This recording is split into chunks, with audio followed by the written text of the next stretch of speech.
सुप्रभात। अब मैं कक्षा 5वीं के बच्चों को नदी यहाँ पर कविता पढ़ाने जा रही हूँ। नदी देखे हो तुम लोग?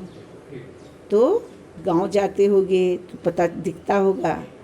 नदी यहाँ पर, ध्यान से सुनोगे। नदी यहाँ पर मुड़ती है, फिर चलती ही जाती है। चलते चलते सागर को आखिर में वह पाती है। समझ रहे हो? पर्वत से निकलती है और कहाँ जाकर मिलती है? सागर में जाकर मिलती है नदी। और जहाँ जहाँ कुछ भी मोड़ होता है वह मुड़ती भी जाती है। उसके सामने पत्थर होता है, चट्टान होता है, उससे टकराते हुए सदैव निरंतर आगे ही बढ़ती रहती है। नदी यहाँ पर मुड़ती है, फिर चलती ही जाती है। निरंतर चलते रहना उसका काम है, वह कभी भी रुकती नहीं है। चलते चलते सागर को आखिर में वह पाती है। कितना भी दूर हो सागर, वह चलती जाती है। मंजिल को पाने के लिए वह चलती रहती है, वह थकती नहीं है और मंजिल को पा करके ही दम लेती है। समझ रहे हो? तो नदी कहाँ जाकर मिलती है? सागर में जाकर मिलती है। बहुत लंबा रास्ता से दूरी उसे तय करना पड़ता है। मिलती लंबी राह उसे देती है सबको पानी। काफी लंबा रास्ता उसे तय करना पड़ता है और जिधर जिधर जाती है सबको पानी देती जाती है। सींच सींच कर खेतों को फसल बनाती है धानी। देखो नदियों का हमारे लिए कितना उपयोग है। नदियों का जल खेतों की सिंचाई के काम में आता है और जिससे हमारा खेत फसलों से भर जाता है और वही फसल जो हम लोगों के लिए भोजन की सामग्री बनती है ना? तभी ना हम खाते हैं, हिष्ट पुष्ट होते हैं, मजबूत बनते हैं। तो नदियों का हमारे जीवन में बहुत उपयोग है। चलती किसी जगह सीधी, टेढ़ी होती कहीं कहीं, लहर उठाती जाती है लेकिन थकती कहीं नहीं। देखो कि कितना आकार बदलती है। कहीं सीधे आकार में रहती है, कहीं उसका आकार टेढ़ा हो जाता है। जैसा जैसा उसके रास्ते में बाधाएं मिलती है उस तरह से वो अपना आकार अपने अनुरूप बनाते चली जाती है। फिर लहर उठाती जाती है। पानी में लहरें भी ऊपर उठती है। तो देखोगे कभी सीधी, कभी टेढ़ी, कभी लहरों के रूप में ऊपर उठ करके यह आकार बदलती रहती है। कहीं किनारों में छिपती मैदानों में आती है, कहीं किनारों में छिप जाती है और मैदानों में आ जाती है। खेल खेलती लुका छिपी, कंदराओं में छिप जाती है। खेल खेलती लुका छिपी का खेल तुम लोग जानते हो ना? तो कब किधर छिप जाता फिर दिखता है। उसी तरह नदियां भी कहीं छिप जाती है करारों में और फिर कहीं निकल आती है मैदानों में। खेल खेलती लुका छिपी बिल्कुल ही खो जाती है और कभी वह बिल्कुल ही नहीं दिखती और कभी सामने दिखती है। बहुत तेज थी पर्वत पर लेकिन नीचे जब आई, धीमी धीमी चाल हुई जैसे थक कर सुस्ताई।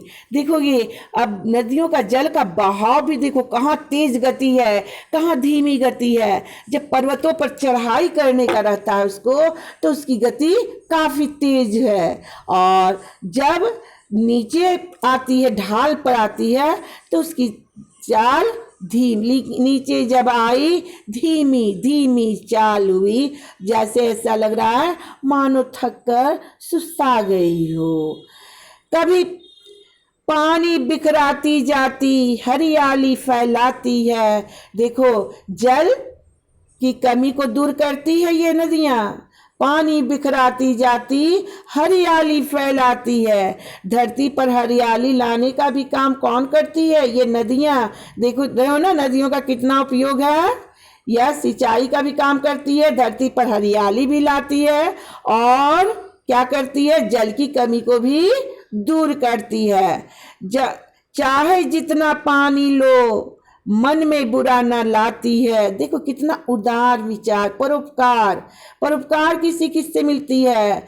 अपने पास जो धन है दूसरों की भलाई, गरीबों की भलाई में काम आनी चाहिए। तो ये नदियाँ भी जिस सबकी प्यास बुझाती है, जिसको जरूरत है जितना भी पानी ले ले वह उसका बुरा नहीं मानती है। ठीक है बच्चे, ध्यान से सुन रहे हो ना?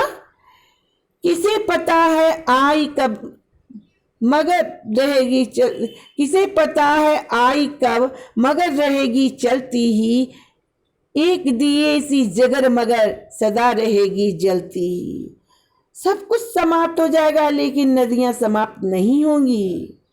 प्रकृति के ये जो उपादान है, साधन, वो सदैव बने रहेंगे। कब यह आई यह किसी को नदियों का इतिहास पता नहीं है, लेकिन यह चलती ही रहेगी यह सभी जानते हैं। दिए की जगर मगर की तरह यह सदैव जलती रहेगी। सागर में मिल जाने पर फिर बन जाती है सागर। ये छोटी छोटी नदियां सब मिलकर विशाल सागर में मिल जाती है और क्या बन जाती है? सागर। तब तक चलती रहती है रात और दिन धरती पर। यह हमेशा निरंतर चलती रहती है, चाहे रात्रि का प्रहर हो या दिन हो, हर समय यह चलती रहती है। तो मनुष्य को भी सदैव गतिशील रहना चाहिए, आगे बढ़ते रहना चाहिए। नदियों से यह सीख लेनी चाहिए, बाधाएं अगर सामने उपस्थित हो उससे टकरा करके फिर आगे निकलना चाहिए, रुकना नहीं चाहिए। नदियों की तरह चलते रहना चाहिए। नदियां चलते चलते कैसे कैसे आकार बदलती है, तो देखोगे नदियां चलते चलते कैसे कैसे आकार बदलती है। बतलाओ, भी बतलाए तुम लोगों को। कहीं सीधी हो जाती है, कहीं टेढ़ी हो जाती है, कहीं लहरों के रूप में ऊपर उठने जैसा आकार बदलती है।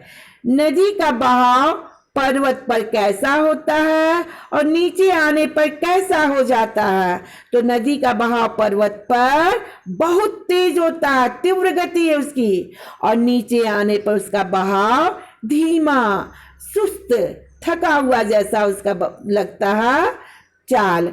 तो उसकी चाल क्या है? थकी हुई होती है, बहुत धीमा हो जाता है उसका बहाव, सुस्त हो जाता है उसका बहाव। नदी हमारे लिए क्या क्या करती है? नदी हमारे लिए बहुत उपयोगी है। नदी धरती पर हरियाली लाती है, सिंचाई के कार्य में महत्वपूर्ण भूमिका निभाती है, और इसके जल से सिंचाई होने से फसल भी अच्छी होती है। यह जल की समस्या को भी दूर करती है। अब इस पंक्ति को तुम लोग, कविता की पंक्ति देख करके दिया हुआ इसमें तुम लोग कंप्लीट कर लोगे बच्चे। चलते चलते सागर को, सींच सींच कर खेतों को, खेल खेलती लुका छिपी। हिंदी कॉपी में सारे प्रश्नों का उत्तर लिखते जाओगे तुम लोग। कविता की पंक्तियों को पढ़कर उचित स्थान पर लगाइए चिन्ह। बहुत तेज थी पर्वत पर लेकिन नीचे जब आई, धीमी धीमी चाल हुई जैसे थक कर सुस्ताई। नदी की चाल कहाँ धीमी हो जाती है? तो मैदानी भाग में। ठीक है, अब समझ गए तुम लोग? कंप्लीट कर लोगे। धन्यवाद।